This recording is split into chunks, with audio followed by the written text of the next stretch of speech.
Magandang umaga, ngayon pa araw ng Biyernes, September 22, 2023. Update po muli sa lagay ng panahon. Ayon sa Pag-asa, patuloy pa rin po na umiiral at nakakaapekto ngayon ang Intertropical Convergence Zone or ITCZ. Nakakaapekto ito ngayon sa Southern Luzon, Visayas at Mindanao. At mga localized thunderstorms na nagpapaulan sa iba pang bahagi ng ating bansa. Samantala, ayon sa Pag-asa, may minomonitor pa tayong cloud cluster sa silangang bahagi ng ating bansa. At ayon pa sa ahensya, patuloy natin na i-monitor dahil may posibilidad na pamumuo ng low pressure area dyan po sa mga nasabing cloud cluster.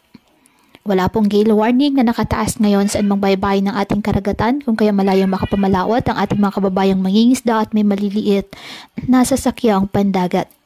Ngayong araw, ang Palawan, Bicol Region, Visayas at Mindanao asahan na maulap na halangitan na may kalat-kalat na pag-ulan at thunderstorms dahil po sa ITCZ. At ang nalalabing bahagi ng Luzon kasama ng Metro Manila, bahagyang maulap hanggang sa maulap na halangitan with isolated rain showers or thunderstorms dahil pa rin po sa ITCZ at localized thunderstorms.